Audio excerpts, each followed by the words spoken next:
Buenas tardes a todos, bienvenidos a este espacio que tenemos previsto para hoy, que va a ser de aproximadamente 1 hora y media. Es un encuentro obviamente virtual y de lo que hablaremos es de esclerosis múltiple y de algunos aspectos que son hot o calientes, digamos. Suena mejor en inglés eso. Y para eso tenemos como invitado especial de hoy a Eduardo Kohler, que obviamente ustedes todos lo conocen. Él es un reconocido neurólogo y especialista en esclerosis múltiple y, bueno, vive y trabaja en la ciudad de Santa Rosa de la Pampa y concretamente en la Fundación Sinapsis. Él nos va a hablar hoy de un tema también muy candente, que es el perfil de pacientes con esclerosis múltiple altamente activa, su identificación y abordaje. Tema sumamente controvertido porque, bueno, como él nos explicará, todavía no sabemos a qué considerar pacientes con esclerosis múltiple highly active. Pero seguramente nos va a ayudar o nos va a enseñar a cómo tratar de identificar a estos pacientes. Esta charla va a ser grabada para su posterior difusión en un portal de educación médica virtual que se llama, o cuya dirección es www.portalem.org, que de paso voy a aprovechar para hacerle una pequeña publicidad. Este espacio lo hemos desarrollado desde hace unos cuantos meses, venimos trabajando en esta plataforma digital, y que desde hace, yo creo, 15 o 20 días está ya lanzado y abierto. Este portal, que en la próxima diapositiva creo que tengo alguna, sí. Este portal tiene el interés de que podamos educarnos en forma continua. Es un portal en español, en todo lo relacionado a esclerosis múltiple, de manera tal que allí podríamos encontrar todo lo que se publica en el mundo, obviamente los abstracts y solamente aquellos textos que sean libres de bajar. Podremos ver nuestras publicaciones y todos quienes están en el auditorio están invitados a enviarnos sus publicaciones, pósters, comunicaciones para que sean subidos acá y tengan visibilidad. Pueden enviarnos presentaciones. También hay una etiqueta donde ustedes podrán ver los ensayos clínicos en curso, etc. Es decir, es una herramienta, yo creo, sumamente útil desde el momento en que no hay otros portales en español donde podamos acceder en el momento a la información más relevante y última, digamos. Simplemente es necesario registrarse como médico. Aclaro que esta plataforma es solo para médicos, y que por lo tanto creemos que va a ser de mucha utilidad para toda esta comunidad neurológica con interés en esclerosis múltiple.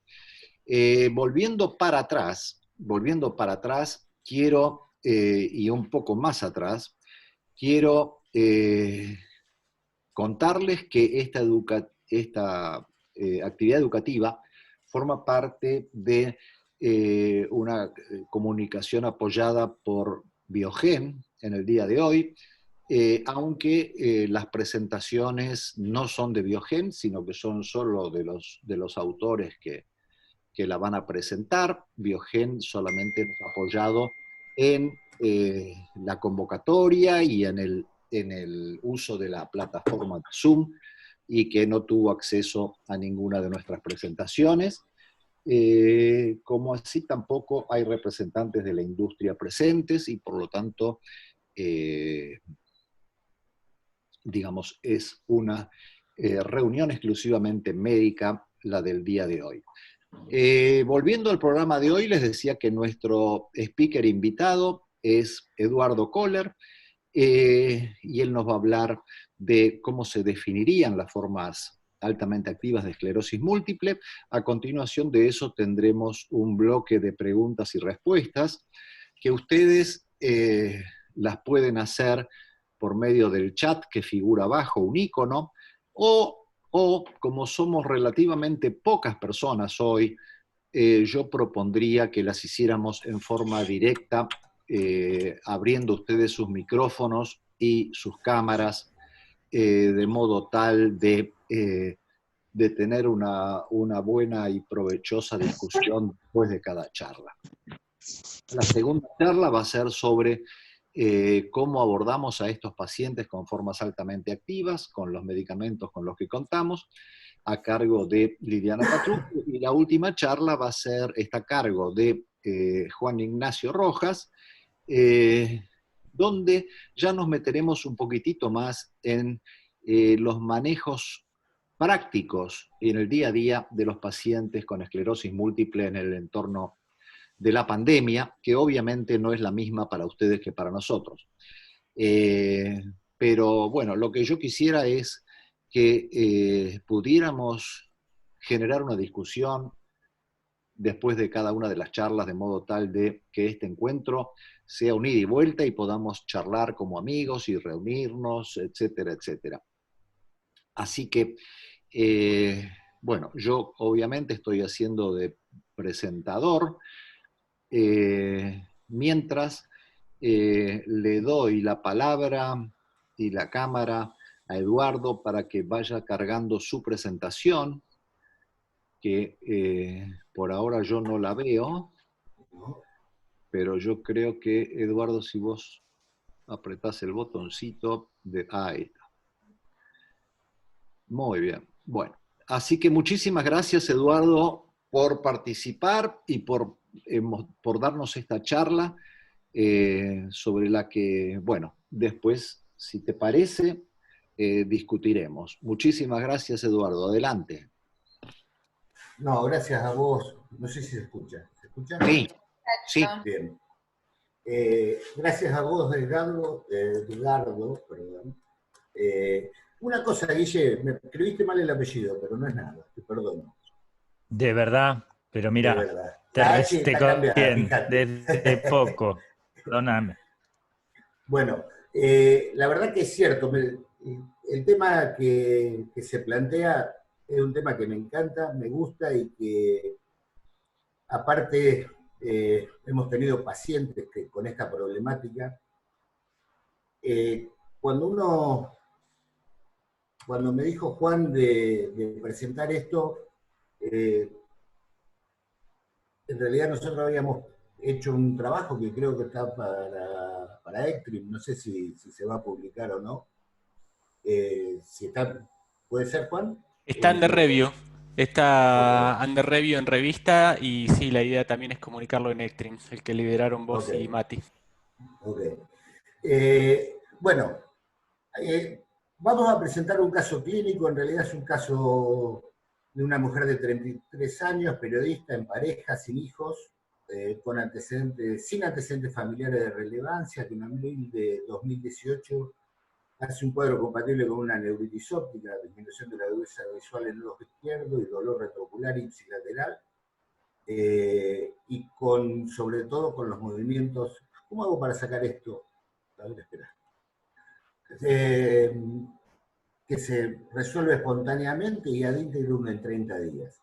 En julio del 2018 hace un episodio parecido en el ojo contralateral, que se exacerba también con dolor que aumenta con los movimientos, de lateralidad, con un escotoma central. Se le realiza pulsoterapia con metilprednisolona de 5 gramos y con una resolución ad integrum.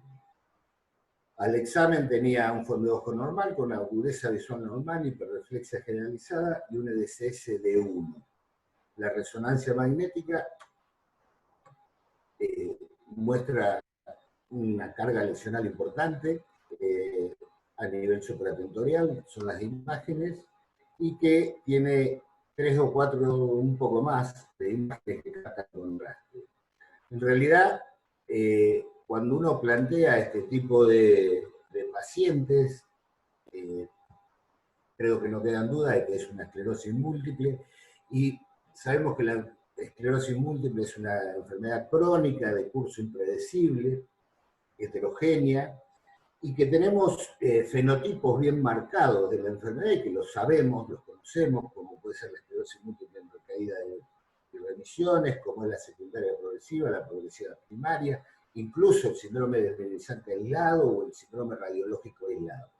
Pero esta enfermedad tiene un subgrupo de pacientes, dentro, sobre todo en las formas RR, que tienen un curso más agresivo y que es rápidamente discapacitante, y donde la severidad y la actividad de la enfermedad hace que sean parámetros esenciales para decidir cuál es la terapia que vamos a tomar.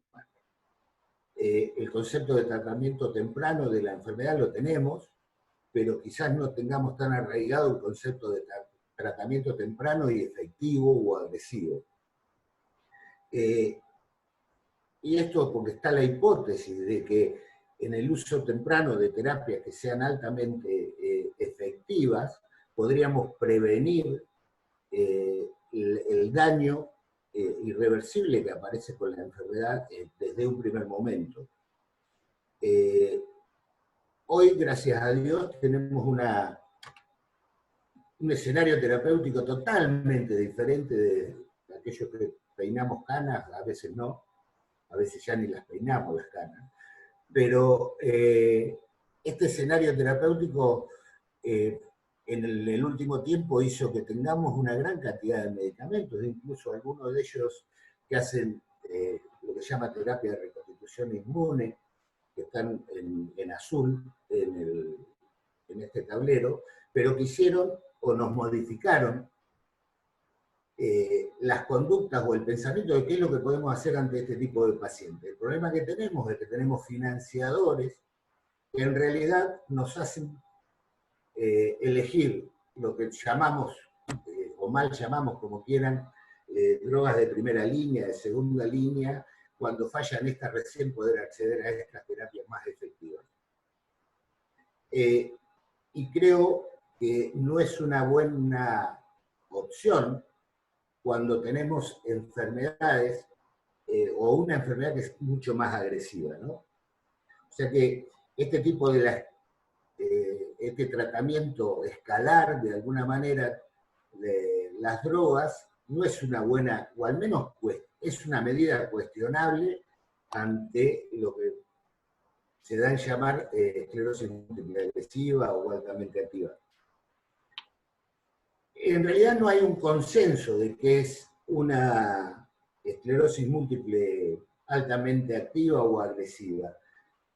Desde el año 96, Lublin hablaba de la esclerosis maligna, bueno, lo cuestionaron porque también se mezclaba con el Marburg en el concepto, pero en realidad son enfermedades rápidamente progresivas que llevan a una discapacidad temprana, significativa. Más adelante, otro grupo de pacientes, Gollipor, habla de que es una esclerosis agresiva cuando llega a un LCS de 6 en 5 años. Menon lo dividió en 3, un tipo 1, que es cuando llega a un LCS de 6 en 5 años de la enfermedad, o cuando llega a un LCS de 6 antes de los 40 años, o cuando llega a una forma secundaria progresiva a los 3 años. Kausner empieza a poner la resonancia dentro de esta progresión y habla de las resonancias que tienen GAD positivo o mayor carga lesional, más de 3, con un EDSS basal de 3. Rasch agrega la carga lesional, la carga entre 2, o las lesiones que captan contraste con el tratamiento, y también la falta de respuesta a drogas modificadoras de la enfermedad. el concepto de altamente activa, más o menos similar, falla el tratamiento convencional, una recaída severa con recuperación incompleta, o lesión que capta contraste de más de 3 milímetros o acumulación entre 2. En concreto, todas hablan de mayor carga lesional en la resonancia magnética, el aumento del número de recaídas y la falla a la respuesta al tratamiento de las drogas modificadoras. Creo que Óscar Fernández fue un poco el que hizo un resumen de todo esto, pero él hablaba de una enfermedad agresiva, o lo resume como la enfermedad agresiva, tanto en el diagnóstico como en el seguimiento, un EDSS de 6 dentro de los 5 años de comienzo de la enfermedad, un EDSS de 6 por debajo de 40 años, o la esclerosis múltiple secundaria progresiva en el curso de recaídas y remisiones, y que empieza con una esclerosis múltiple en recaídas y remisiones y se convierte en una secundaria progresiva en 3 años. Posteriormente, sigue más o menos lo mismo, pero lo que sí creo que es importante destacar en esto que les decía anteriormente, el EDSS de 6, la llegada del EDSS de 6, o de 4 en alguna, que después lo vamos a ver, el aumento de las lesiones que captan, el aumento de la carga lesional en T2, las lesiones que captan contraste, ¿sí? La falla a la respuesta terapéutica y fundamentalmente saber que es muy importante definir qué tipo de enfermedad tenemos, que si es altamente agresiva, porque esto puede variar, de acuerdo a la definición, a tener entre 4% de las formas de RR a un 34%. El planteo en el 18, en Nectrim, se hizo una reunión con el grupo de europeos, que en realidad no llegaron a un consenso para tener una definición de esclerosis múltiple agresiva. Fallaron en esto porque incluso también pusieron a los neurofilamentos y todos los biomarcadores dentro de lo que era la definición, y esto complejizó un poco la cosa. Pero creo yo que como resumen para nosotros dentro de las definiciones es la llegada al EDSS de 5 o de 10 en algunas definiciones, como la de Pintoré, el aumento de la carga lesional en T2, las lesiones que captan contraste con gadolinio, y la falla a la respuesta terapéutica. Pero como vemos también, para poder decir que llegamos a una enfermedad agresiva, el tiempo, necesitamos entre 5 y 10 años para poder definirla en algunos de los casos. Y lo que se trata de hacer es tratar de encontrar el diagnóstico de acuerdo a cómo se nos presenta el paciente en el debut. Y creo que esto es fundamental, porque esto nos va a marcar el tipo de paciente, qué tipo de agresividad tiene el paciente, y poder de esa manera tratarlos o usar esta ventana terapéutica de la que hablaba Óscar Fernández y Friedman también, para poder hacer un tratamiento agresivo y temprano de la enfermedad. Entonces, dentro de estos factores, el grupo Montalbani, y su grupo en Canadá, en realidad, plantea de factores clínicos y biomarcadores como sensores de alguna medida de la agresividad de la enfermedad, factores imagenológicos que recién nos charlamos, y los factores demográficos y ambientales. Vamos a empezar con los factores demográficos y ambientales. El género y la etnia, sabemos que es más frecuente, la agresividad es más factible en pacientes que sean varones, de raza blanca.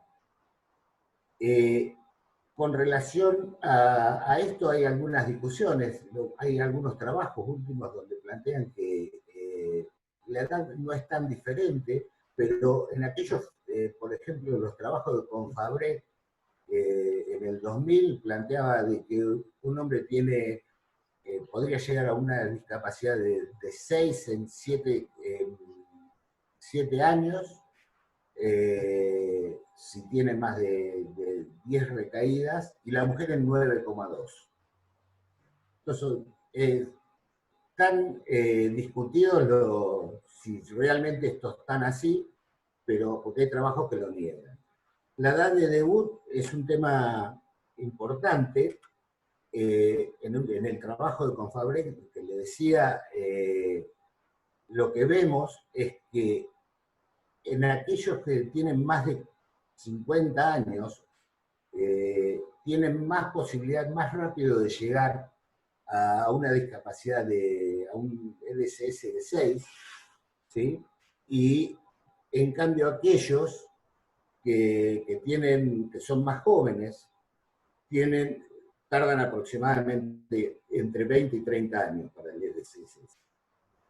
El planteo es que lo que sí está claro es que los pacientes jóvenes llegan más jóvenes a la discapacidad, pero con una evolución más larga de la enfermedad. En cambio, los pacientes de mayor edad llegan a una discapacidad, a un EDSS, quizás más tarde, pero en un intervalo más corto de la enfermedad.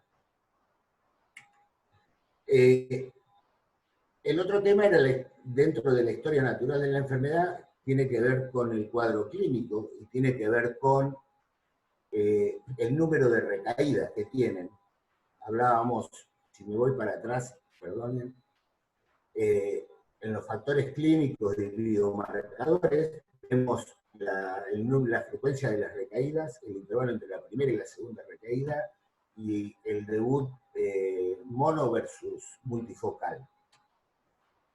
Este cuadro, que es de Scalfari, en un estudio hecho de evolución natural de la enfermedad, lo demuestra claramente que el número de recaídas, en la línea verde ustedes van a ver, son los que tienen una recaída por año dentro del primer año, entre el primer y segundo año, el amarillo, que tiene 2 recaídas en el mismo número en los 2 primeros años, y la roja es la que tiene más de 3 recaídas.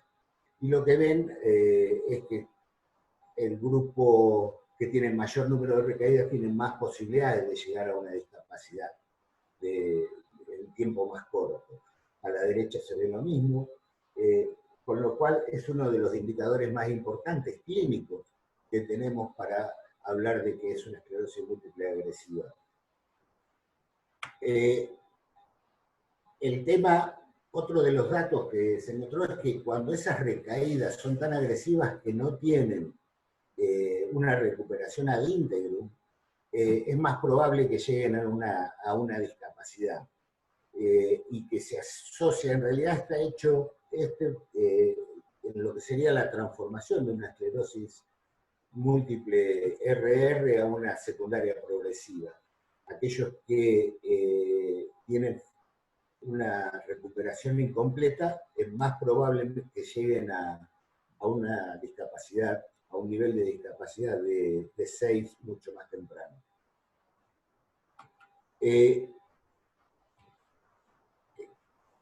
El grado, el EDSS al momento del diagnóstico es un dato significativo, porque se sabe que aquellos que tienen un EDSS de 3 tienen mucho más riesgo de llegar a una discapacidad o de ser una forma agresiva y que su discapacidad sea a 5 años aproximadamente.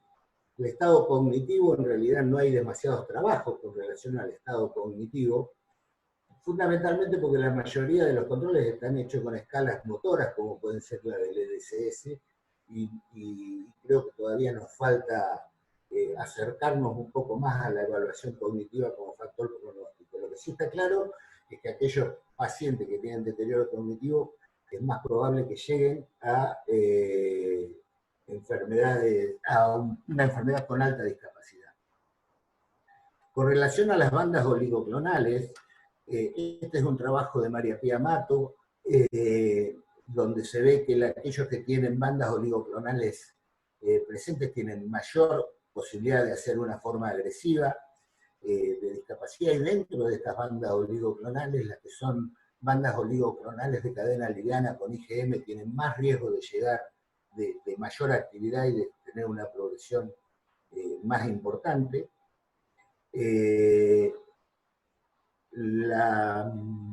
Existen otros marcadores de laboratorio, como pueden ser los neurofilamentos. Nosotros no tenemos neurofilamentos acá todavía en el país, hasta donde yo lo sé, pero cada vez tienen más peso y realmente tienen un valor pronóstico. Ellos hablan de un valor de corte en líquido cefalorraquídeo de 3,86, que cuando está por encima de 3,86 tiene muchísimo más riesgo de padecer una esclerosis múltiple agresiva dentro de los primeros 5 años. Después hay otros que realmente son un poco más complejos, pero la vedette de todo esto, digamos, el marcador más importante de todo esto es la resonancia magnética. Se dice que dentro de estos marcadores, son marcadores aquellos que tienen una carga lesional alta en T2 tienen más riesgos. Sobre todo hay un trabajo de Tintoré con más de 20 lesiones al tiempo de comienzo, lesiones que captan contraste, más de 2 lesiones que captan contraste. Todos estos son factores de alto riesgo de la enfermedad o de tener una esclerosis múltiple agresiva. Las lesiones, pacientes que tienen lesiones gadolinio positivas en el momento del diagnóstico de la enfermedad, lo mismo que el black hole. El black hole no tiene demasiado valor pronóstico o para marcarnos un curso agresivo de la enfermedad, pero sí es un marcador importante de discapacidad futuro. Después la topografía de las lesiones. Dentro de las topografías de las lesiones medulares son las que mayor discapacidad y las que generarían mayor... es un dato de una esclerosis altamente activa. Después siguen las lesiones infratentoriales, las lesiones y posteriormente las supratentoriales. La atrofia cada vez es un marcador de agresividad para algunos, y probablemente lo sea. Lo que sucede es que no existen demasiados estudios que lo corroboren para marcar agresividad a este tipo de pacientes. Sí está claro que es un marcador que nos va a decir que hay una discapacidad significativa a mediano plazo. La atrofia se mide también, tanto la atrofia cortical como la atrofia de tálamo, de ganglios basales. Hay un trabajo hecho que la atrofia talámica es un marcador más importante de discapacidad a futuro que la atrofia cortical. Y las lesiones humeantes o smoldering, que en realidad son una cosa relativamente nueva, se hace con resonadores de 7 Tesla, pero la característica que tiene es que es un centro brillante, con la rodea de un halo más oscuro que marca la actividad de la enfermedad, la actividad crónica de la enfermedad.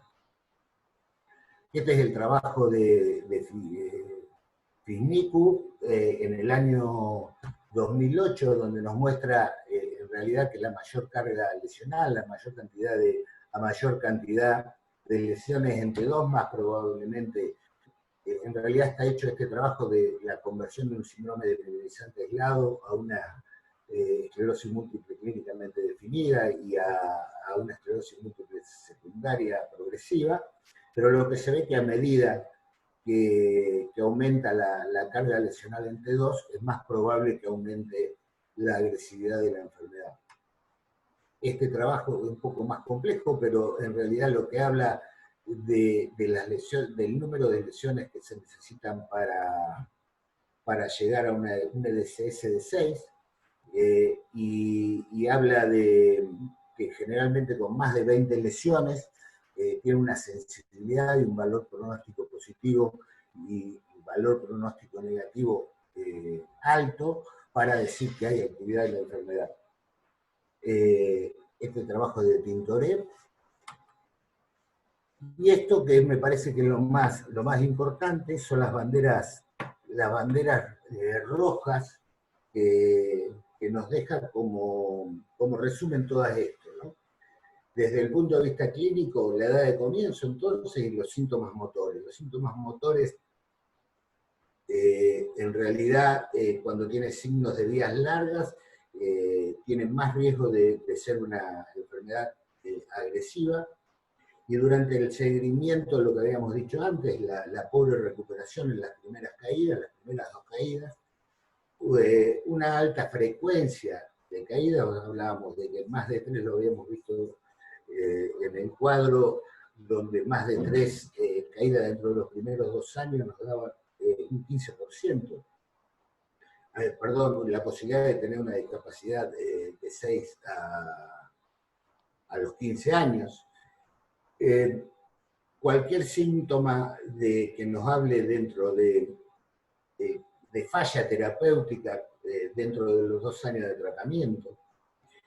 Y hay un trabajo donde habla de los factores combinados, que es mayor de 35 años de comienzo, con un EDSS de 3 al comienzo del diagnóstico, con la presencia de signos piramidales. En el primer año de la evolución tenemos el 32% de riesgo de llegar a un EDSS en menos de 4 años. Las lesiones, las imágenes, nuevamente, las lesiones más de 2 lesiones que capten contraste, una alta carga lesional en T2, las lesiones medulares y lesiones infratentoriales, y durante el seguimiento lo mismo, que agreguen nuevas lesiones en T2, que haya nuevas lesiones espinales, la medición de la atrofia, un volumen cerebral menor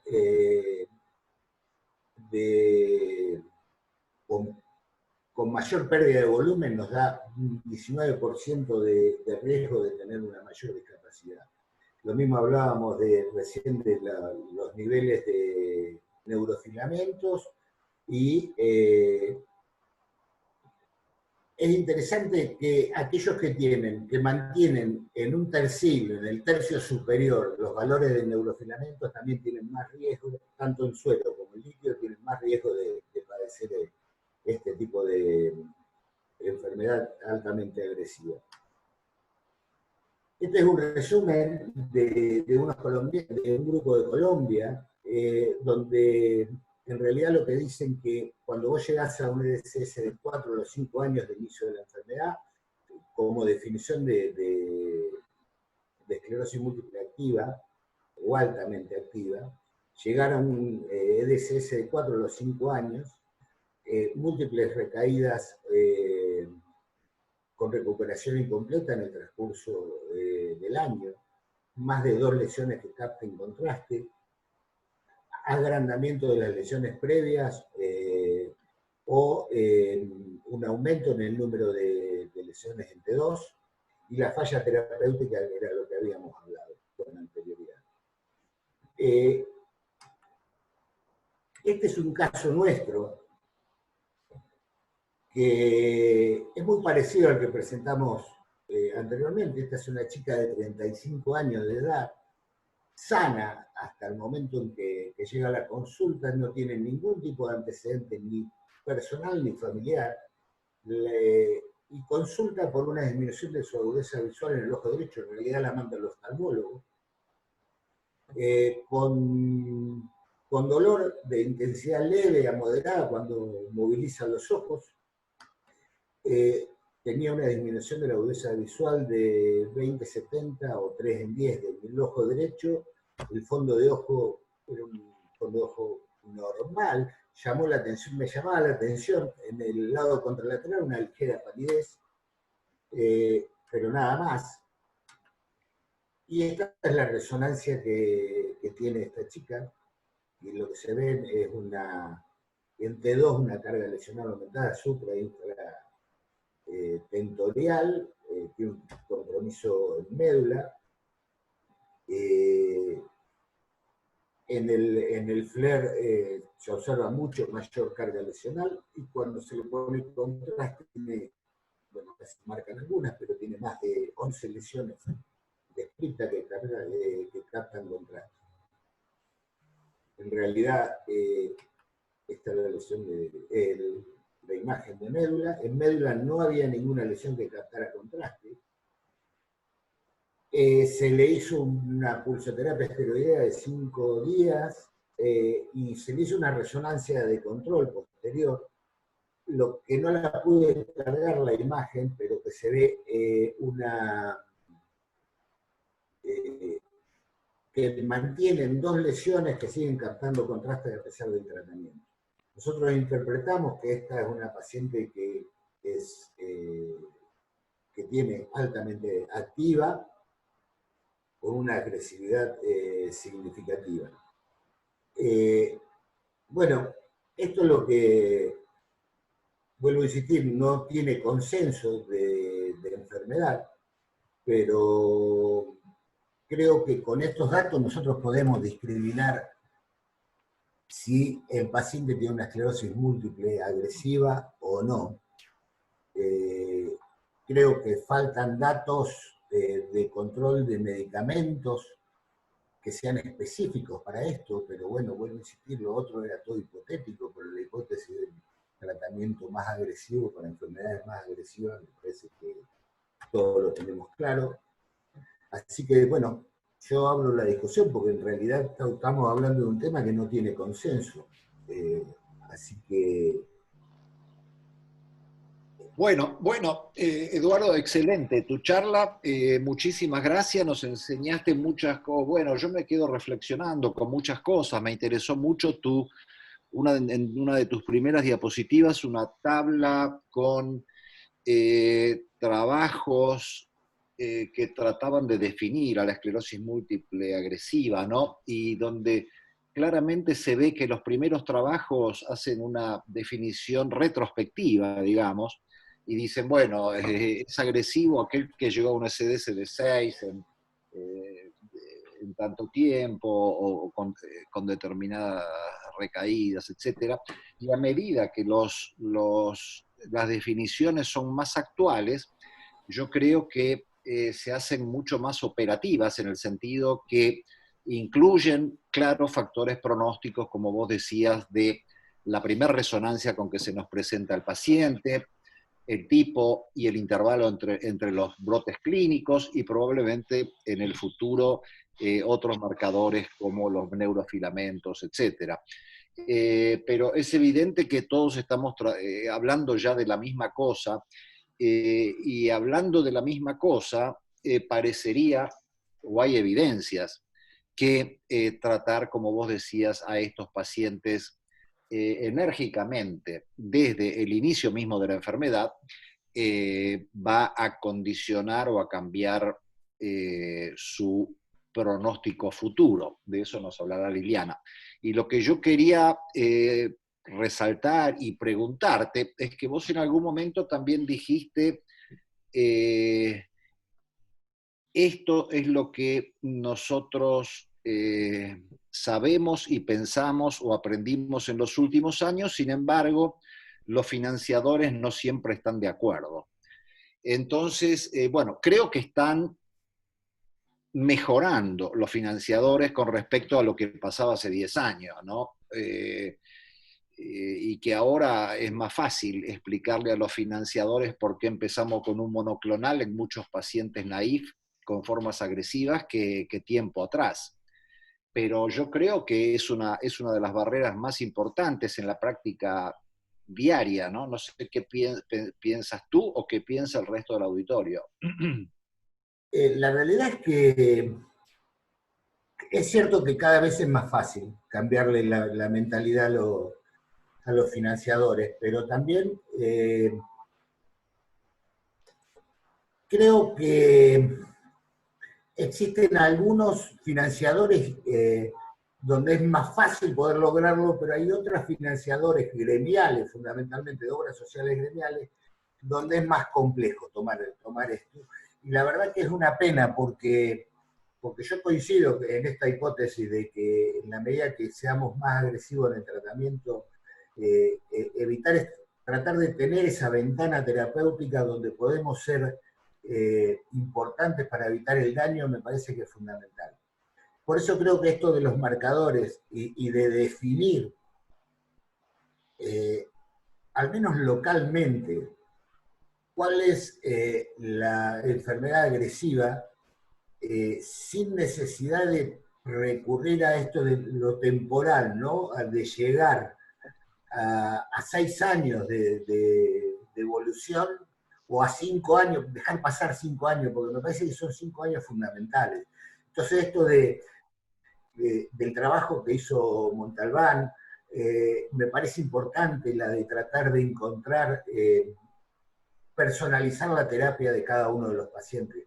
Creo que Claro. eso es fundamental. Sí, claro, porque después de 5 o 6 años, yo creo que la mayor parte de estos pacientes ya están en una fase progresiva secundaria, ¿no?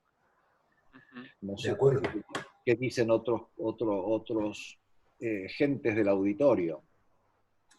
O si hay preguntas adicionales o comentarios. Bueno, si no los hay, eh, Mati, vos que Yo apareciste. por ahí hacer una pregunta. Yo soy Miguel, neurólogo, no, Miguel, Miguel. soy neurólogo general, no soy especialista en múltiples, llevo más de 20 años de práctica, pero estoy en una ciudad de 100.000 habitantes, entonces, digamos, tengo pacientes y he tenido una experiencia de un neurólogo común, digamos. Me interesaría seguir, ¿qué pasó con la primera paciente de Eduardo, con la neuróloga común, simple, bilateral en secuencia? ¿Cuál fue el enfoque? Porque es un paciente, digamos, que yo más habitualmente veo, que no es tan grave y no es tan, digamos, amigable, ¿no? Es como si estuvieran a mi vista, o a mi sensación, como si estuviera en una transición. No es definitivamente agresiva, aunque la resonancia no era muy linda, que digamos, pero, digamos, no es lo agresiva de la segunda paciente, ¿no? Te cuento que ese paciente en realidad es un paciente de Juan. Sí. Al Yo menos creo, lo mandó él. Ah, sí, es algo que compartimos y que lo hicimos juntos.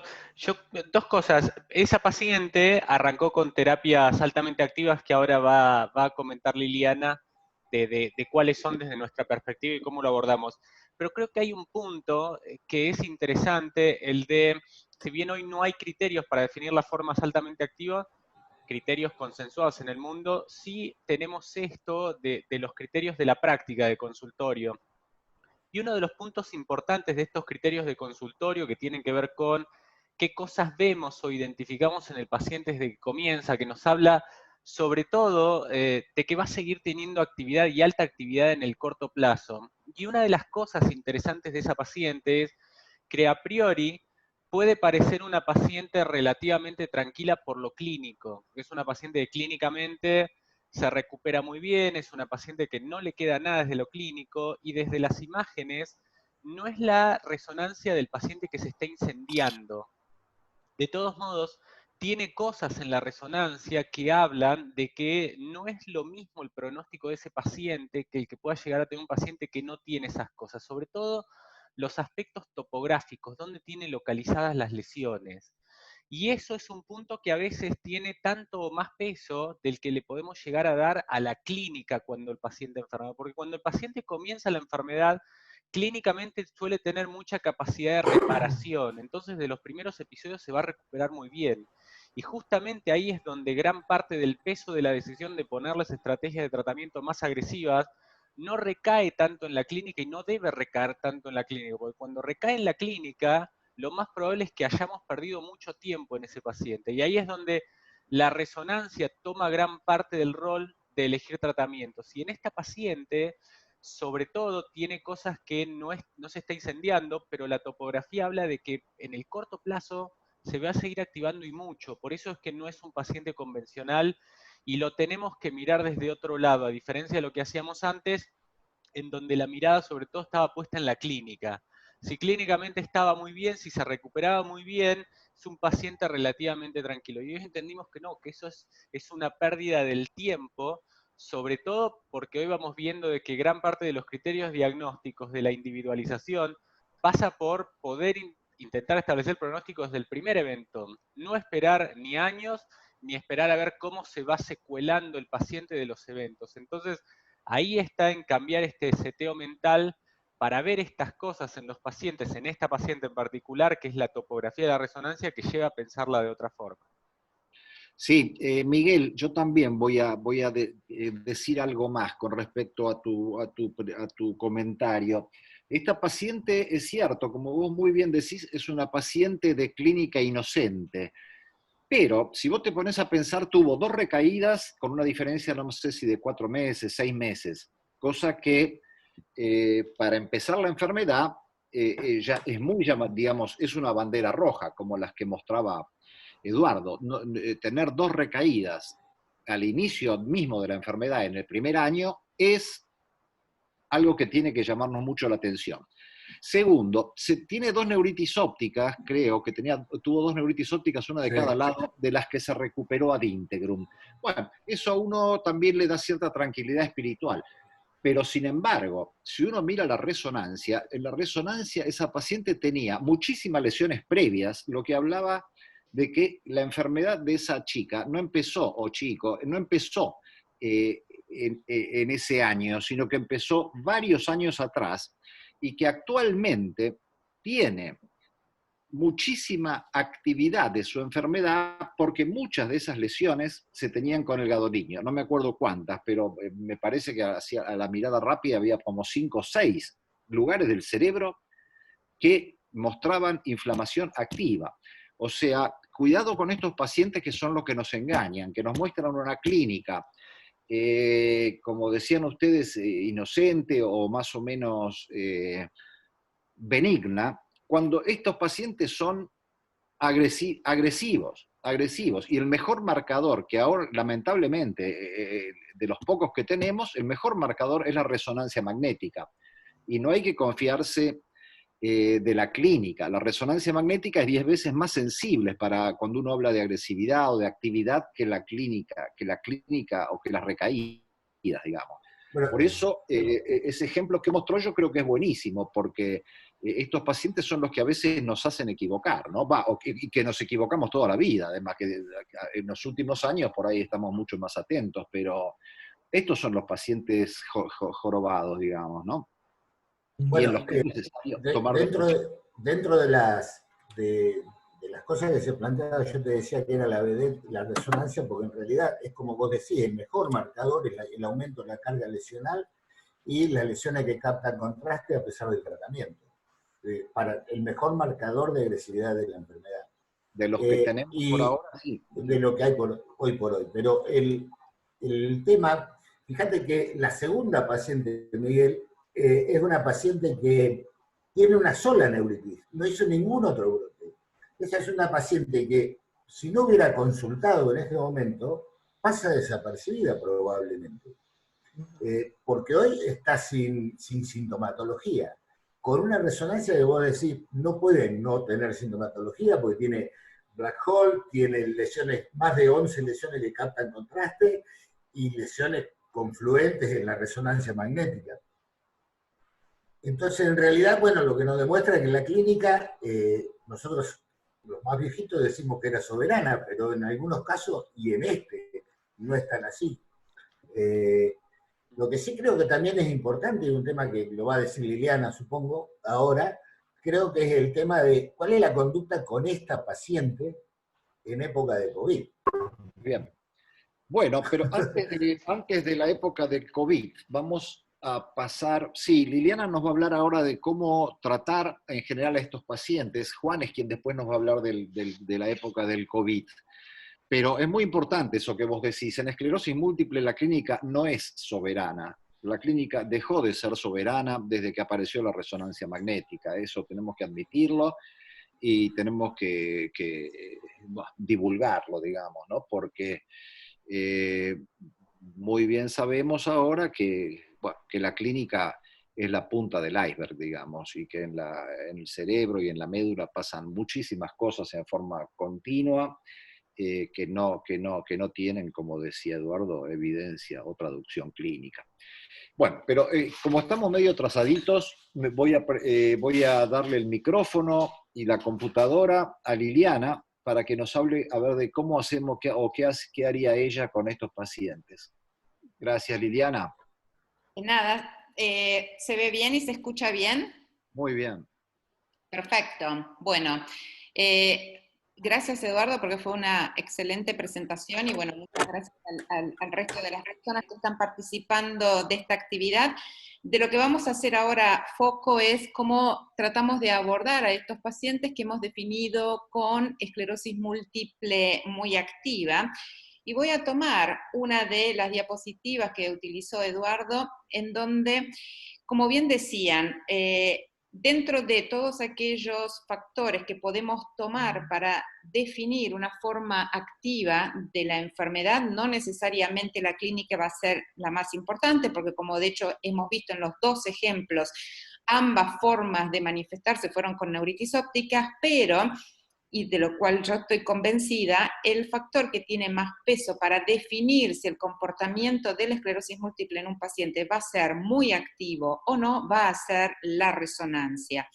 De hecho, dijimos que no hay un consenso acerca de esta definición, pero que casi un tercio de los pacientes que vemos van a tener formas muy activas de la enfermedad. Por lo tanto, identificarlos precozmente y no esperar a que fallen a un tratamiento, que transcurran una determinada cantidad de años para que lleguen a un fenotipo secundario progresivo o a un determinado nivel de discapacidad, es perder una ventana terapéutica de oro que después no vamos a poder recuperar.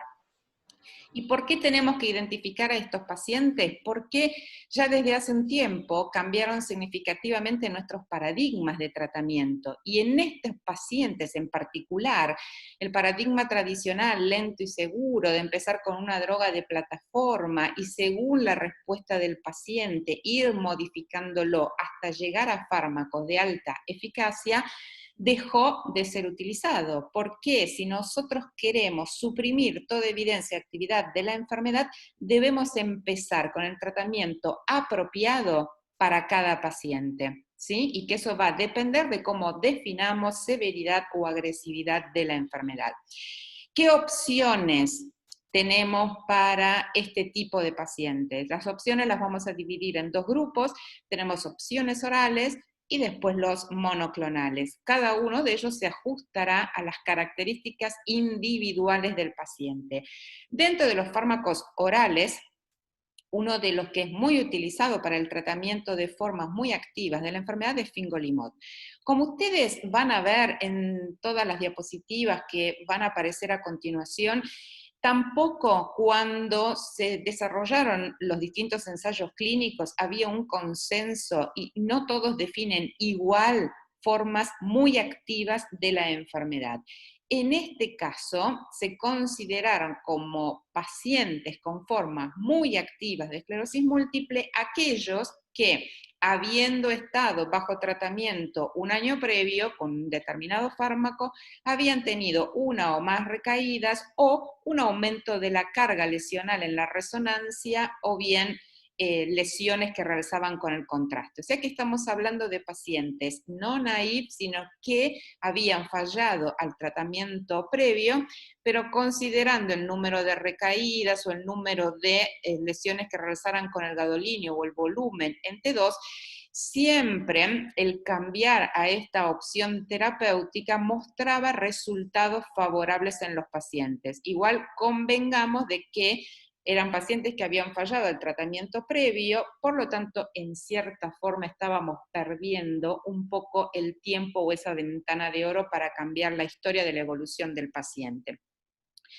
Hay otros fármacos, por ejemplo, dimetilfumarato, que pueden ser utilizados en formas muy activas de la enfermedad y de hecho, si bien no hay estudios que sean comparativos cabeza a cabeza, existen luego las comparaciones indirectas. Y en comparaciones indirectas, utilizando buenos métodos, como ser el propensity score, en donde se tratan de igualar a las poblaciones para que tengan características similares y podamos ver el impacto del fármaco o los fármacos que estemos considerando, se vio que dimetilfumarato comparado con fingolimod lograba también controlar la actividad tanto clínica cuanto imagenológica en pacientes con formas activas de la enfermedad.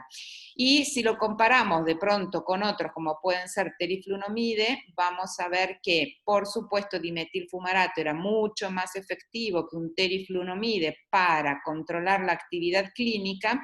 Si en cambio lo comparamos versus fingolimod, vamos a ver que no hay diferencias significativas entre ambos. Por lo tanto, dimetilfumarato podría ser otra opción para pacientes con formas activas de la enfermedad, con resultados bastante parecidos a los de fingolimod y que de pronto en determinados grupos de pacientes podría ser de utilidad su uso, como en el caso de las mujeres planeando un embarazo en donde es mucho más fácil suspender un dimetilfumarato que suspender un fingolimod. Tenés que esperar 2 meses antes de la búsqueda de embarazo con el riesgo que conlleva de reactivación de la enfermedad.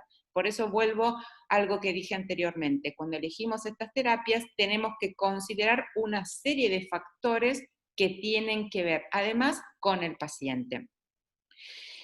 Otra de las opciones orales para formas muy activas de la enfermedad y que aparece más recientemente en Argentina es cladribine, que en este caso, definiendo a pacientes con curso agresivo de la enfermedad, además de los que habían fallado previamente, también consideraban cuántas recaídas habían tenido y las características de la resonancia. Y vamos a ver que tanto en aquellos pacientes que eran naïf, o sea que desde el comienzo mismo los definimos como muy activos, o aquellos pacientes que habían fallado un tratamiento previo, la instauración de cladribine para controlar la actividad de la enfermedad funcionaba en ambos grupos de pacientes. De manera tal que si hablamos de fármacos orales, posibles opciones a considerar, siempre poniéndolos en el contexto del paciente, sus características, sus necesidades, podríamos hablar de fingolimod, dimetilfumarato y también cladribine más recientemente. Con respecto a los anticuerpos monoclonales. Uno de los que ha sido utilizado y se sigue utilizando mucho para controlar pacientes con formas muy activas de la enfermedad es alemtuzumab. Vamos a ver que incluso cuando leemos las aprobaciones de estos anticuerpos monoclonales y las indicaciones de ANMAT, ni siquiera acá tenemos un consenso de a qué llamar formas muy activas de la enfermedad. En este caso, en la aprobación, se considera que va a estar indicado para tratar a aquellos pacientes con formas activas y que esto está definido por manifestaciones clínicas o por resonancia magnética sin ahondar en más detalles. ¿Qué es lo que sabemos a partir de los ensayos clínicos? Que utilizando alemtuzumab en pacientes con formas muy activas, y esta es la definición que se utiliza en los ensayos clínicos, dado por 2 o más recaídas en los 2 años previos, o más de una en el año en curso, y acá de hecho simplemente dice que tiene que tener una resonancia compatible con esclerosis múltiple. Le da más peso a las manifestaciones clínicas que a la resonancia en sí. Pero considerando esta definición, tanto en pacientes que no habían recibido tratamiento previo, como en aquellos previamente tratados, alemtuzumab disminuía significativamente la actividad clínica, bajando la tasa anualizada de recaídas, y además 2 aspectos importantes. Por un lado, tenía un impacto también sobre la progresión de la discapacidad. Esto no quiere decir que los pacientes no progresaran, pero lo hacían mucho más lentamente respecto del comparador, que era en este caso un interferón beta 1 a altas dosis, y más allá de eso, una proporción de pacientes incluso podían llegar a mejorar su discapacidad, comparándolo siempre con interferón beta 1A, que fue el comparador que se utilizó en este ensayo clínico. O sea, alemtuzumab, tratamiento muy efectivo para pacientes tanto naïf como pacientes que hubieran recibido un tratamiento previo y que fallaron, considerando que ahí perdimos un poco de tiempo de nuestra ventana, y muy buen impacto sobre parámetros clínicos y sobre parámetros de discapacidad también, al igual que en la resonancia. Tanto en el estudio, en los dos estudios pivotales que se hacen, QRMS1 y QRMS2, logró disminuir y muy significativamente la cantidad de lesiones en T2, la cantidad de nuevas lesiones que pudieran aparecer o incluso la cantidad de lesiones que regresaran con el contraste. Y adicionalmente muestra un impacto favorable sobre la pérdida de volumen cerebral, siendo esta mucho menor en aquellos pacientes que recibían tratamiento con alemtuzumab. Muy buena opción entonces para controlar actividad inflamatoria de la enfermedad, y considerando además algo conveniente que es su forma de administración en 2 cursos, año 1 y año 2, y después en teoría control de actividad de la enfermedad. Otro de los anticuerpos monoclonales es ocrelizumab, que fíjense, la ANMAT lo aprueba para tratar aquellas formas recurrentes de esclerosis múltiple. Y si consideramos los 2 estudios que tiene, incluían pacientes con formas muy activas de la enfermedad con una definición muy parecida a la que se utilizó para alemtuzumab. ¿Y qué nos muestra OCRE? OCRE nos muestra que claramente era mucho más efectivo que su comparador, que también en este caso fue interferona a altas dosis para disminuir el número de recaídas. Y algo interesante también es que estos resultados se sostenían en el tiempo y que aquellos pacientes que originariamente habían sido tratados con interferón y que después pasaban a OCRE, lograban en cierta forma recuperar ese tiempo perdido y disminuir, por lo menos desde el punto de vista clínico, la actividad. ¿Qué pasa en cuanto a la progresión de la discapacidad? Por supuesto que la discapacidad progresaba mucho más lento en pacientes tratados con ocrelizumab. Y más allá de que los pacientes que durante los primeros 2 años después que habían sido tratados con interferón pasaban a OCRE, se enlentecía parcialmente la progresión de esa discapacidad, nunca llegaban a los mismos niveles de los que a partir del día 1 se los trataba con una droga efectiva. Vemos entonces que no tomar decisión correcta en el momento en que conocemos al paciente indudablemente tiene un impacto durante el seguimiento y que el tiempo que perdemos no lo vamos a poder recuperar.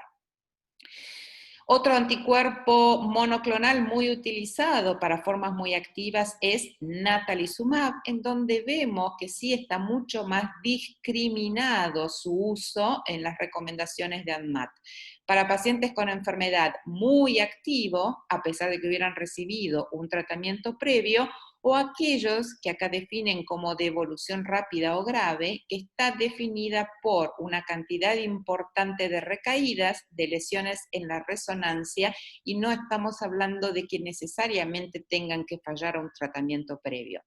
Con respecto a natalizumab, muy activo o muy efectivo, perdón, para disminuir la actividad inflamatoria, además de que ellos por primera vez introducen un concepto que seguimos hablando y utilizando hasta el día de hoy, y que tiene que ver que nuestro objetivo terapéutico sería alcanzar esto, que es la no evidencia de actividad de la enfermedad. ¿Y qué quiere decir eso? Que el paciente no vuelva a tener recaídas, no progrese y no modifique y no se agregue nada nuevo en las resonancias. Y de hecho, dentro de los estudios pivotales analizan un subgrupo de pacientes definidos como muy activos, en donde indudablemente respecto del placebo el impacto que tenía en controlar la actividad de la enfermedad era muy marcado.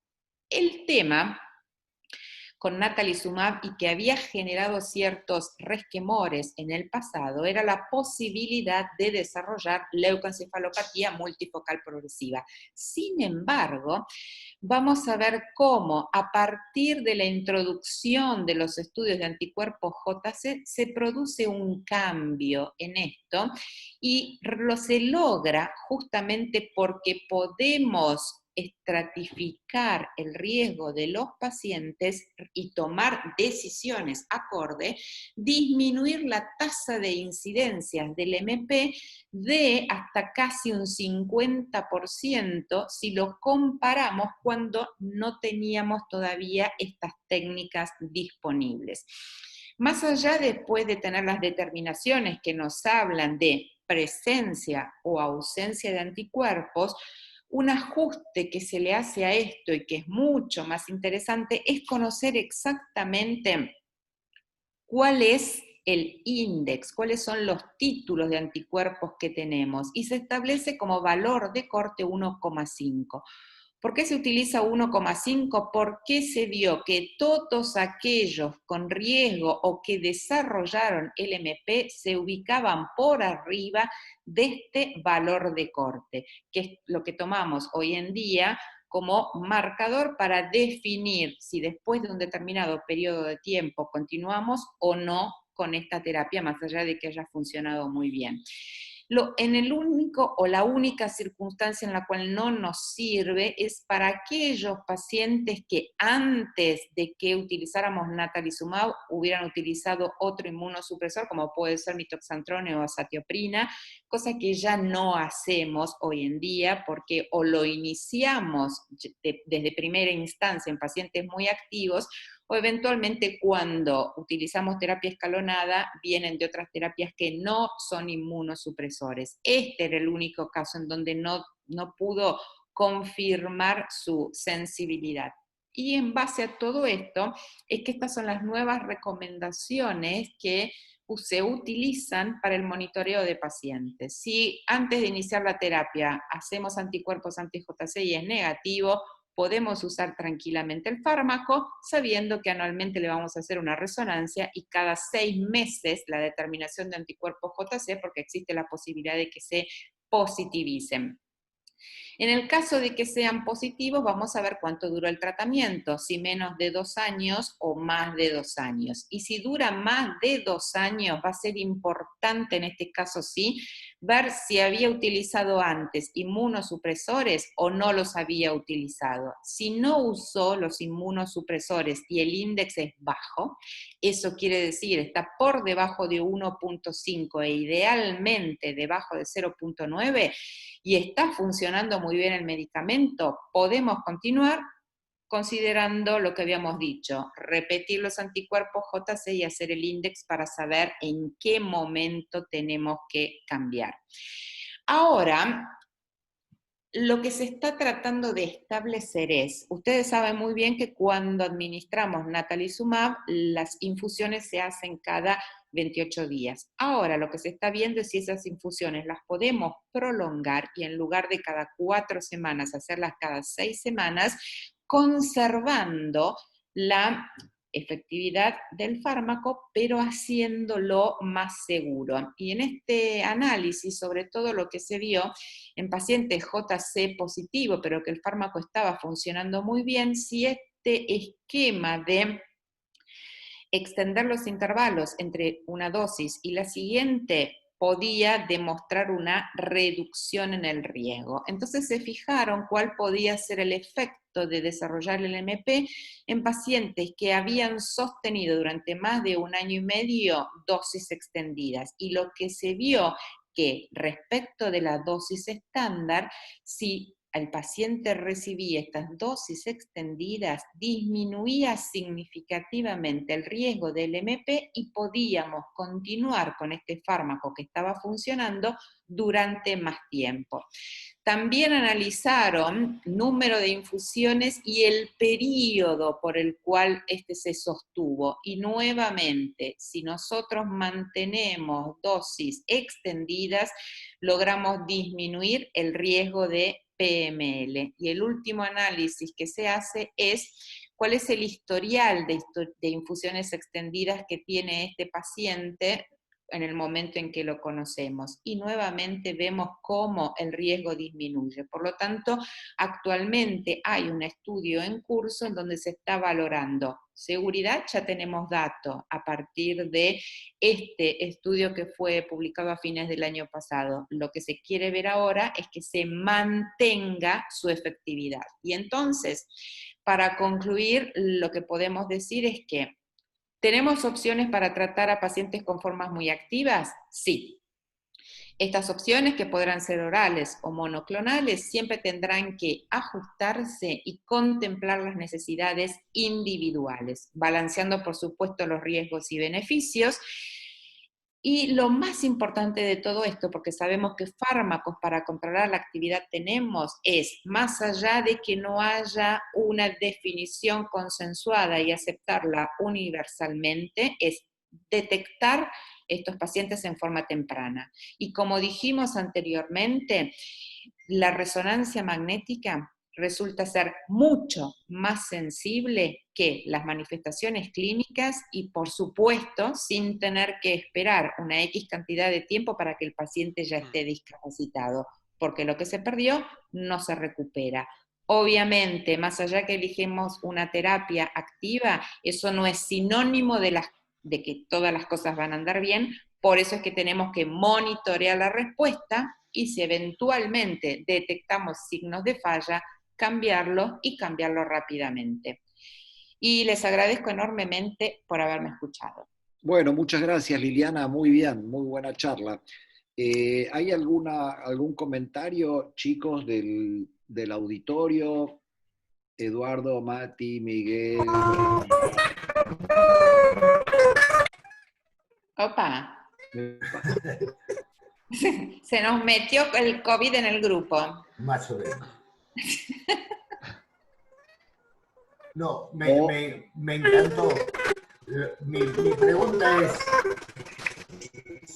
si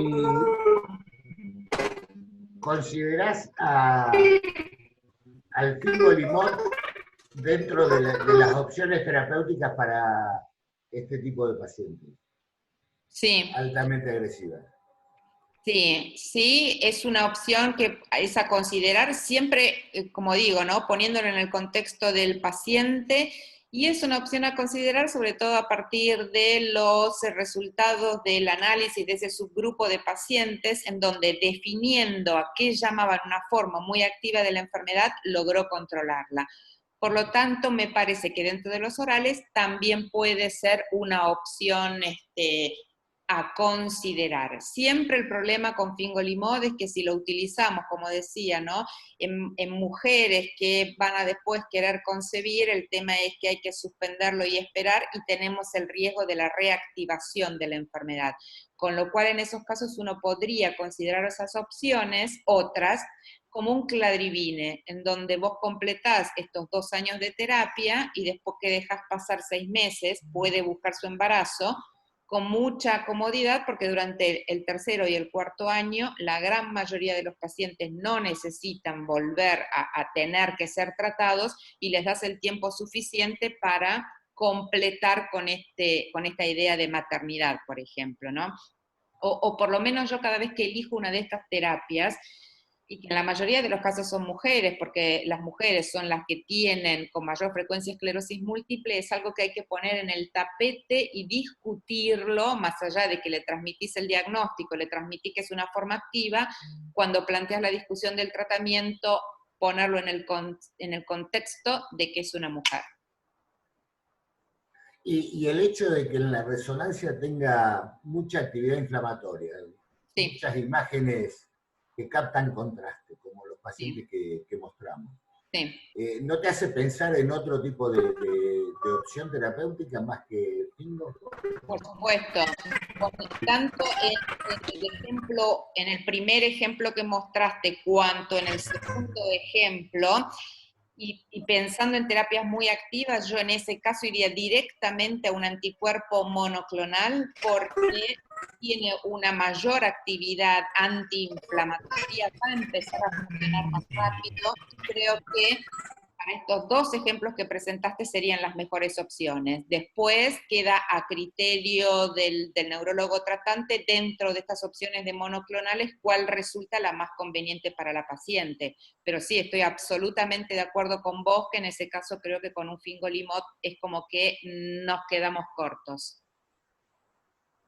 Bueno, muy bien, vamos a pasar a la última charla de Juan, y si tienen más preguntas sobre esta, las reservan y las haremos al final, pero estamos un poquito apurados de tiempo, creo. Así que, Juan, por favor, ¿nos podés contar entonces cuál es tu visión de lo que hacemos o deberíamos hacer en este contexto o entorno de coronavirus?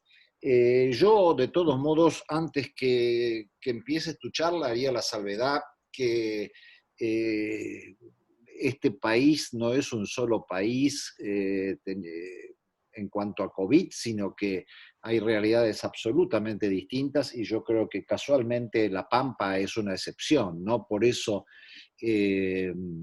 algunas de las medidas que nosotros tomamos probablemente sean hasta innecesarias en provincias como La Pampa, ¿no? Bueno, pero vamos a escucharte y después eventualmente a discutirlo. Así que, Juan, muchas gracias. Adelante.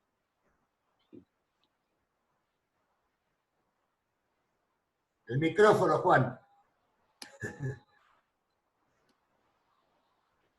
Ahí está, gracias, es un punto importante. Esta es una situación en donde nos generó algo de conflicto inicialmente respecto a cómo manejarnos, sobre todo porque no teníamos mucha evidencia respecto a los tratamientos en esta instancia, y fundamentalmente por eso, porque no sabíamos, esto no había pasado nunca, y entonces no sabíamos cómo tomar experiencias para llevarlos a la práctica. De más está decir que esto fue algo atípico, y dentro de esta atipía quizás el punto más importante pasó en que no teníamos datos respecto a si los pacientes con esclerosis múltiple estaban más predispuestos a tener una infección, pero más allá de eso, si el paciente con esclerosis múltiple usaba un determinado tratamiento, en el caso de que se infectara, iba a tener formas más agresivas de la enfermedad. Y esos fueron los puntos que generaron mucho conflicto a la hora de tomar decisiones cuando apareció esta pandemia y empezó a diseminarse en el mundo. Lo primero que se hizo en paralelo con esta incertidumbre fueron dos cosas, básicamente. Una es establecer recomendaciones basadas en mecanismos de acción, aspectos hipotéticos. Y del otro lado, se empezó a pedir a los distintos registros del mundo que juntaran datos para ver que aquellos pacientes que se infectaban, cómo les iba con esclerosis múltiple y si los tratamientos iban a tener un rol en modificar la historia de la infección. Así es como distintos registros en el mundo empezaron a desarrollar esta iniciativa globalizada de juntar datos. Argentina, a través de un registro que se creó paralelamente y que se subió a la plataforma que hoy usamos de Relevaren, pero que se extiende a Latinoamérica, también empezó a contribuir con esa recolección de datos. Y el primer registro que mostró un poco qué era lo que le pasaba a los pacientes con esclerosis múltiple que se infectaban fue el registro italiano. Esta es la primera comunicación a principios de abril, en donde Italia reporta 232 pacientes con esclerosis múltiple que se infectan en distintas terapias. Como ven, es el espectro de tratamientos que manejamos hoy en nuestra práctica. Y cuando hacen el análisis específico de cómo le fue, lo que se ve es que 5 pacientes fallecen, pero en el detalle los pacientes tenían ciertos aspectos etarios y de comorbilidades que difieren bastante de los pacientes con esclerosis múltiple que solemos ver en el consultorio. Eran pacientes muy añosos, incluso pacientes de 80 años, de más de 80 años, en algunos casos con tratamientos. 3 de esos 5 pacientes no estaban usando tratamientos, solo en 2 estaban usando tratamientos, pero sobre todo con bastantes comorbilidades. La primera conclusión que se establece de este registro es que en principio no hay una asociación de la enfermedad del tener esclerosis múltiple ni de los tratamientos con la evolución del paciente que hace COVID, y que la evolución estaría más dada por aspectos demográficos como la edad y las comorbilidades, que es lo que entendemos y conocemos para los registros, para los pacientes en general fuera de la esclerosis múltiple. De todos modos, al comienzo se establecieron algunas recomendaciones mundiales, en Argentina también, a través del Grupo de Trabajo de Enfermedades Desmielinizantes, que tenían más que ver con esto, con ser cautelosos, con el evaluar si íbamos o no a comenzar tratamientos, y si teníamos pensado comenzar tratamientos con medicamentos depletores o reconstituyentes, considerar eventualmente o demorar el inicio de algunos tratamientos, y en aquellos pacientes que los venían usando también, sobre todo los anticuerpos monoclonales, o pacientes que tenían que usar segundos ciclos de los reconstituyentes como cladribina o lemtuzumab, evaluar posponer el seguimiento de los tratamientos. Pero a la medida que fueron apareciendo más y más datos, hoy se cuentan con casi 1000 pacientes con esclerosis múltiple que se han infectado, que provienen de este metaregistro, de esta recolección de datos de los distintos registros. Tenemos bastante evidencia que nos muestra que el paciente con esclerosis múltiple que se infectó no tiene un curso distinto al que tiene una persona que no tiene esclerosis múltiple, y esto es independiente del tratamiento.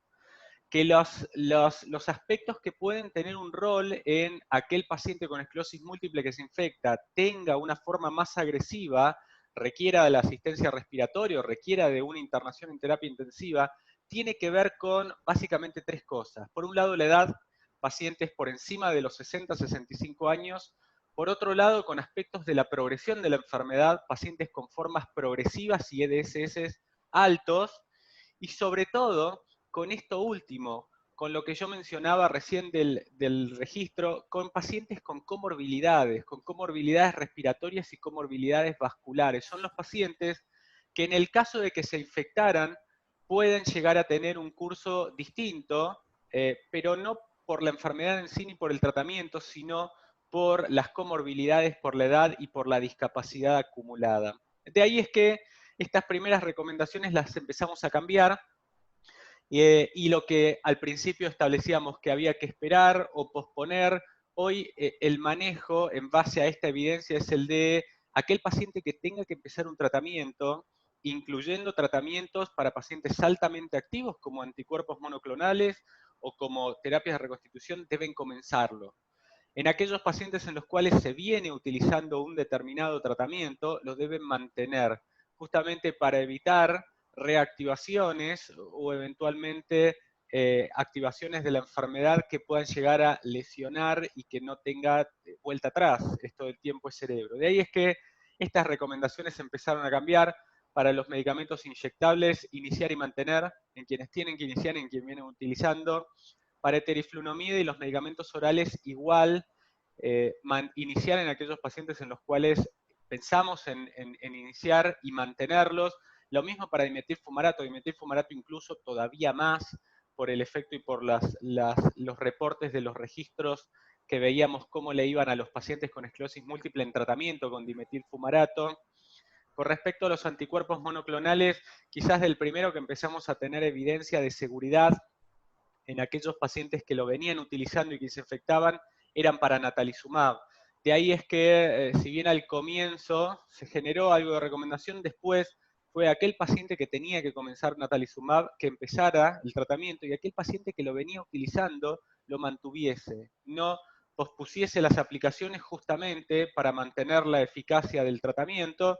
Quizás otros anticuerpos monoclonales los miramos de otra forma, o en algunos casos nos tardó un poco más tener más evidencia para poder establecer las recomendaciones que manejamos. Pero para natalizumab fue el de mantener el tratamiento e iniciarlo en aquel que tuviese que iniciar. Para fingolimod lo mismo, eventualmente evaluar el recuento linfocitario y en el caso de infección, por ahí generar interrupciones transitorias, pero hoy la evidencia no apoya esa conducta. Cladribina, lo mismo, iniciar en aquel paciente en el cual pensamos iniciarlo y mantenerlo, no posponer cursos. Y ocrelizumab también, iniciarlo, mantenerlo, Para el emtuzumab nos tardó un poco más, como les mencionaba, tener más evidencia, pero hoy la recomendación es intentar mantener y respetar los tratamientos de los pacientes. Si el paciente tiene que recibir un segundo ciclo del emtuzumab, que lo reciba, evaluar, por supuesto, individualizar en qué contexto se va a usar, pero no debiéramos posponer los tratamientos, porque hoy entendemos que la agresividad de la enfermedad sobrepasa el riesgo que puede llegar a tener un paciente en el que se pueda llegar a infectar. Incluso hoy tenemos esta evidencia de que en un paciente de cual promedio que manejamos en el consultorio por los aspectos clínicos y demográficos, en el caso de que se infecte, no tiene más riesgo de tener evoluciones más agresivas de las que veríamos en pacientes, en individuos sin la enfermedad. Para el manejo de recaídas, algo similar. Al comienzo de la pandemia poníamos un umbral un poco más alto de tener más síntomas o intentar evitarlos, y hoy la recomendación es la misma que hacíamos antes de la pandemia. Aquel paciente que hace una exacerbación y debe ser tratado, o esa exacerbación impacta funcionalmente, el paciente hay que tratarlo. No debemos demorar para justamente perder el tiempo. Quizás el concepto más importante de COVID y que nos fue mostrando durante estos 3-4 meses es al tener evidencia de que la enfermedad, los pacientes que tienen la enfermedad no tienen más riesgo de infectarse. Que el paciente con esclerosis múltiple que se infecta no va a tener un curso distinto al que tendría un individuo que no tiene esclerosis múltiple. Y esto es independiente del tratamiento. Puede venir utilizando cualquiera de los tratamientos que utilizamos y ese tratamiento no modifica el riesgo que podría llegar a tener de evolución más agresiva que la que tendría un individuo sin enfermedad y que no esté usando ese tratamiento. Y que el riesgo de tener formas más agresivas de la infección en un individuo pasan por los factores de riesgo que hoy conocemos en la población general. La edad y sobre todo las comorbilidades. En esclerosis múltiple agregamos aquellos pacientes con un grado de discapacidad más alto. Pero fuera de esos factores no se incrementa el riesgo de los factores que hoy conocemos y manejamos en consultorio. Gracias. Bueno, muchas gracias, Juan. Tenemos unos minutos para algunas preguntas o discutir estas cosas que nos ha contado Juan y Liliana. Si alguien tiene algún comentario, podemos... A mí me gustaría adosar un poco lo que dijo Juan al tratamiento de la paciente que tengo acá, que presente la última. Esta es una paciente que vive en un pueblo a 150 kilómetros de Santa Rosa, un pueblo que tiene 200 habitantes, con lo cual el COVID no es lo que me preocupa, honestamente, hoy por hoy, con esa paciente. Pero sí que es una paciente mujer, joven, no tiene hijos, un poco como la periodista, la primera. Y la verdad que le pedí JC, no estoy esperando el resultado del JC, pero la indicación que tengo en mente, charlada con ella y hablada, hasta que tenga la autorización de los financiadores, es natalizumab. Por la actividad agresiva que tenía, o que tiene, porque a pesar de un pulso de 5 días de metilprednisolona no borró todas las lesiones, sigue con dos lesiones activas. Con lo cual, esa fue mi opinión. No sé qué piensan ustedes. Mi opinión es que es una excelente decisión y además tomo una cosa que vos acabás de decir, que esta chica todavía no tiene familia, con lo cual natalizumab incluso vos lo podés sostener durante el primer y el segundo trimestre del embarazo. En el tercero hay un poquito más de duda, sobre todo porque los recién nacidos pueden tener trombocitopenia y demás, pero creo que es una excelente opción. Lo que hay que garantizarse con ella es que en la localidad donde vive tengas un lugar con enfermería donde le puedan administrar la medicación, nada más que eso. En realidad ella viajaría una vez al mes a colocarse la medicación. Y la otra duda que tengo, porque si bien es cierto que no tenemos COVID, en algún momento lo vamos a tener, o sea, no vamos a estar aislados. Si no les hace un poco de ruido con alentosumab y con todo lo que sean terapias de inducción que generen mucha linfopenia, más allá de los datos, creo que al principio no generaba nada. Hubo un efecto de vacuna, se hablaba del alentosumab también, ¿no? ¿Qué opinan de eso? A mí particularmente, creo que al comienzo de la pandemia, y es lo que veíamos en los lugares en donde por ahí más casos había, sobre todo en UK o en Italia, en donde le pusieron un freno importante a la reconstitución inmune con Alemtio y con Cladribina, y en la medida que fueron apareciendo más datos, sobre todo este freno tenía que ver con el mecanismo de acción, de pensar en un descenso importante de los clones linfocitarios B y T que afectara la respuesta inmune, y en la medida que empezó a aparecer más evidencia, ese freno se modificó hasta muchas de las recomendaciones internacionales fueron para atrás con alguna de estas recomendaciones iniciales de ponerle un freno, y tenía que ver sin dudas con la evidencia. Yo creo que hoy es cierto que hay evidencia de que no pareciese esta linfopenia incrementar el riesgo de los pacientes y la respuesta inmune en el caso de infección es buena. Pero, por supuesto, el efecto a mediano o largo plazo no lo tenemos. Sí lo tenemos por el mecanismo de acción, lo que podemos ver con natalizumab, lo que podemos ver con algunos otros medicamentos orales, porque es un poco más tangible desde el mecanismo de acción y lo que vemos en la práctica clínica. Quizás con estos medicamentos que depletan, tenemos el dato desde la teoría que nos generó un awareness, desde la práctica que vimos que no, que ese awareness no estaba. Quizás lo que nos faltaría complementar es un poco más de tiempo de seguimiento para eventualmente bajar o sacar ese awareness inicial. Pero yo creo que hoy, con estos datos y con esta evidencia, no nos genera una situación de alarma. Sin dudas es una situación de observación y control para ese tipo de medicamentos en particular.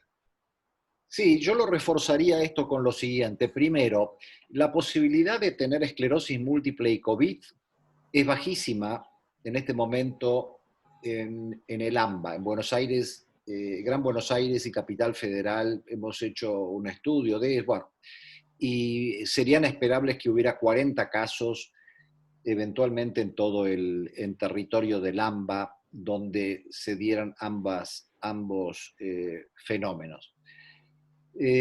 Segundo, iniciar un tratamiento como alentuzumab, donde en las primeras semanas, digamos, el riesgo de infecciones podría ser mayor, una cuarentena hasta podría favorecer el uso de esos medicamentos. Tercero, en el tratamiento de infección por SARS-CoV-2, el único medicamento aprobado es la dexametasona, 6 miligramos por día, cosa que, digamos, modula o tiende a disminuir la actividad antiinflamatoria, que es la que produce los casos graves de COVID.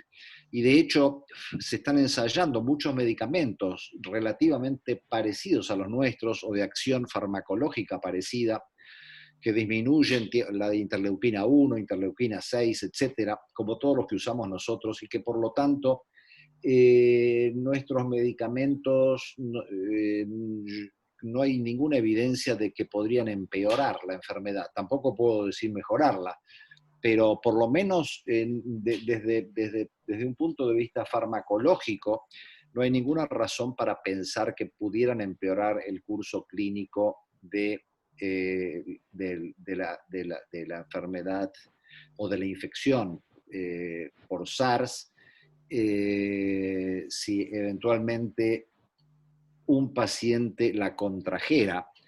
Pero no dejen de tener en cuenta que el riesgo de contraerla con nuestros números actuales, inclusive de prevalencia de esclerosis múltiple y de prevalencia acumulada de SARS-CoV-2, es bajísima. Por lo tanto, yo creo que no debemos modificar ninguna decisión terapéutica. Lo único que yo creo que es importante que estos pacientes no vayan a hospitales sucios o que tengan COVID y corran riesgo de contagiarse, hacer estudios o procedimientos o infusiones o o cosas como yo le diría a cualquier persona, digamos, que tiene que ser tratada de otra manera, ¿no?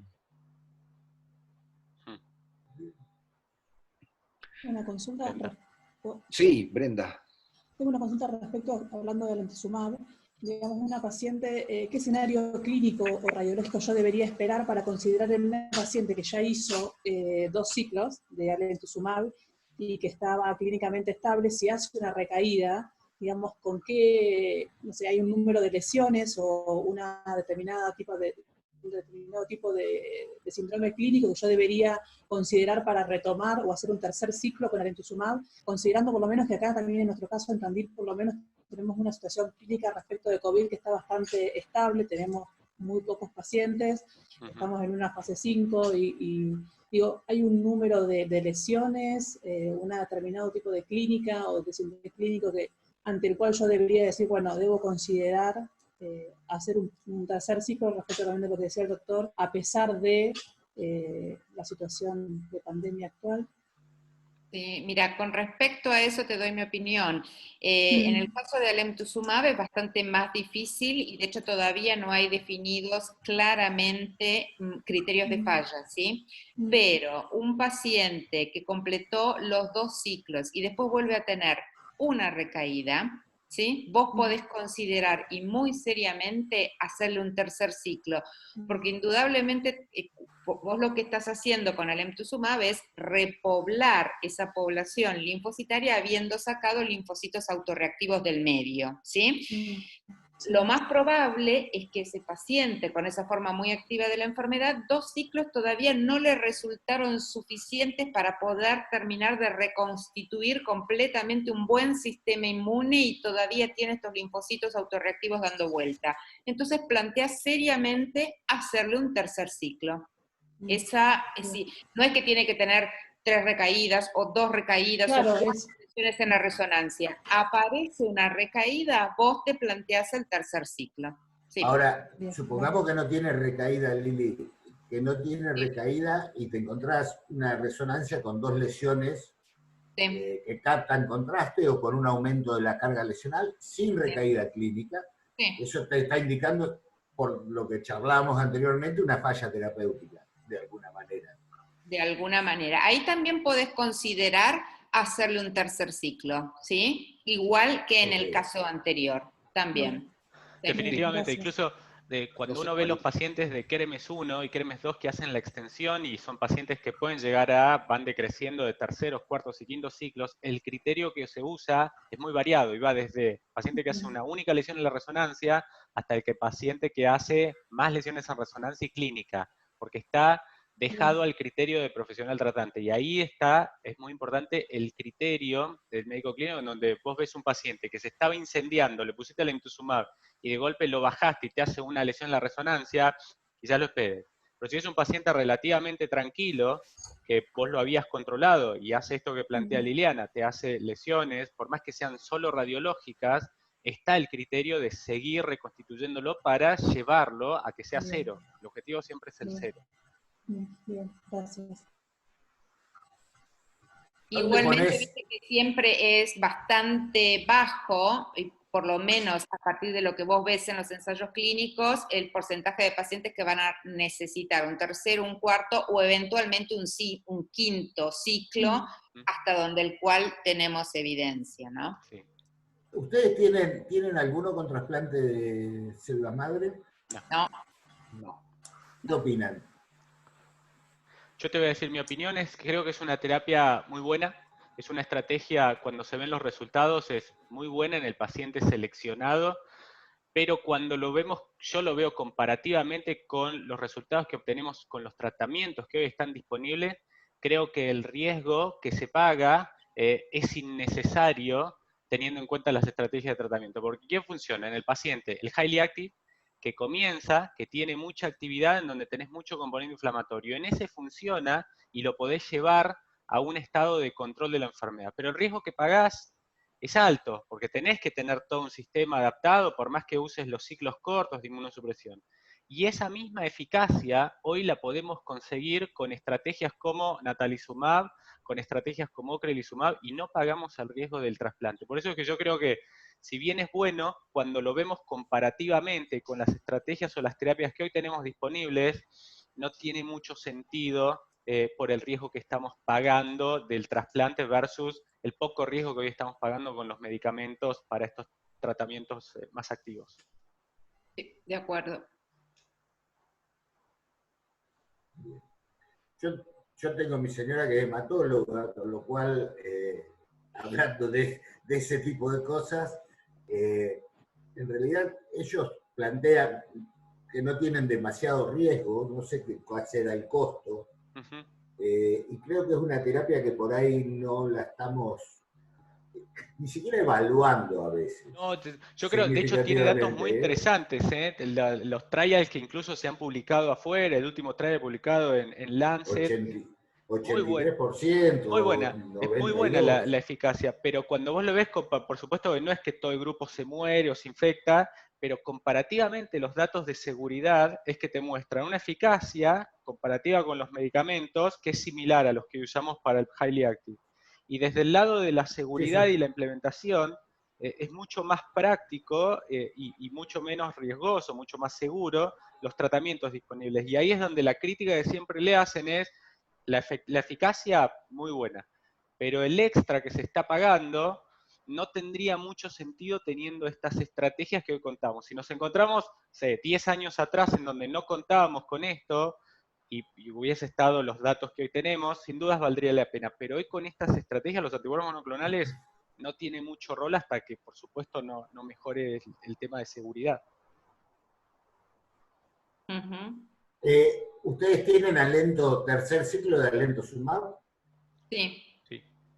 Sí, poquitos pacientes, ¿de acuerdo? Pero sí, tenemos y pacientes en los cuales consideramos que alemtuzumab no estaba funcionando como queríamos, porque de hecho hizo un tercero y un cuarto ciclo y decidimos pasarlo y lo pasamos a ocrelizumab.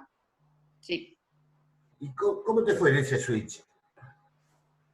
Mirá, hizo recién el primer ciclo de ocrelizumab, con lo cual todavía, bueno, por lo menos toleró bien las 2 primeras infusiones de ocrelizumab separados de los 15 días. Ahora, para tener un mejor resultado, bueno, la próxima vez que charlemos, ahí te lo cuento. Bien. Bueno, si no hay más preguntas ni comentarios, yo los despediría con mucho agradecimiento. Para mí fue un gran placer verlos. Esperemos vernos otra vez pronto a propósito de alguna de estas reuniones o temas, porque el placer de ver amigos en estas épocas es algo muy lindo, ¿no? Tenemos que hacer el asado. Sí. Ay, sí, por favor, que lo extraño. Sí, pero no lo hagas virtual. Bueno, No, obviamente. Virtual, no, para nada.